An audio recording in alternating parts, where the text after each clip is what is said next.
Hi friends, இன்றைக்கி ப்ரமோவில் நம்ம மறுபடியும் காவேரி மனசில் காதலான்னு தோணுது. அப்படியே காதல் மறுபடியும் ஃபஸ்ட்லேருந்து வந்தாலும் நம்ம வீக்காக இல்லை, நம்ம பார்க்காம விட மாட்டோம்.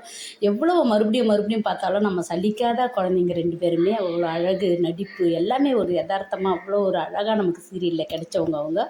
முதல்லேருந்து நம்ம காவேரி மனசில் காதல் வந்து விஜயை லவ் பண்ணாலும் நம்ம ஓகேவாக தான் பார்ப்போம், ஓகேவாக தான் டிஆர்பியை கொடுப்போம். ரொம்ப அழகாக தான் இருக்கும். இன்றைக்கி வந்து கேக்கு வெட்ட ப்ரமோவில் காவேரியை ரெடி பண்ணியிருக்காங்க. அப்போ நம்ம பாப்பா குட்டி காவேரி ஓடியாடுறா பாருங்களேன். அந்த ஓடியாடுறது வந்து யாருன்னே ஒரு அம்மாவா மிஸ்ஸாக அந்த பாசம் அவளோட முகத்தில் வந்து அவ்வளோ ஒரு அழகாக கொண்டு வந்திருக்காங்க. இந்த இடத்துல கங்காவும் கேட்குறா, அம்மாவோட அப்பா அவ்வளோ சந்தோஷமாக இருக்கிறாரு, நீ அவரை லவ் பண்ணி கல்யாணம் பண்ணிக்கிறியான்னு சொல்லிட்டு காவேரியை கேட்குறாங்க. நம்ம காவேரி மனசுலேயே ஒரு ஆசை வந்துட்ட போல தான், பார்க்குறதுக்கு ஸ்மார்ட்டாக தான் இருக்கிறாருன்னு இழுக்கிறா. கண்டிப்பாக நம்ம காவேரி மனசுலேயே முதல்லேருந்து லவ் வந்து நம்ம விஜய் அவங்கள லவ் பண்ணி ஒரு கதையை கொண்டாந்தாங்கன்னா நல்லா தான் இருக்கும்.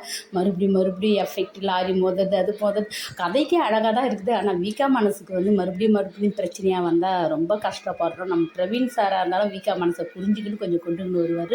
புது டைரக்டராக இருக்கிறதுனால நம்ம அவர்கிட்டையும் கேட்குறோம், மறுபடியும் வந்து பிரச்சனையே கொண்டு வந்தால் நாங்கள் பார்க்குற அதிகமாக விரும்பி மகாநதி சீரியலில் தான். இதுலேயே மன கஷ்டம் போல் இருக்குது. அதனால கொண்டாடாமல் நம்ம வீக்காவை மறுபடியும் லவ் பண்ண வச்சு கொண்டு வந்தாங்கன்னா ரொம்ப நல்லா தான் இருக்கும். அடுத்ததாக இங்கே வந்து பர்த்டே செலிப்ரேஷனு நல்லா பண்ணுறாங்க. அதுவும் நம்ம விஜயோட முகத்தில் அவ்வளோ ஒரு சந்தோஷம். அதை பார்த்து எல்லாருக்குமே சந்தோஷம். அடுத்தது எபிசோடில் என்ன நடக்குதுன்னு பார்க்கலாம். Bye by.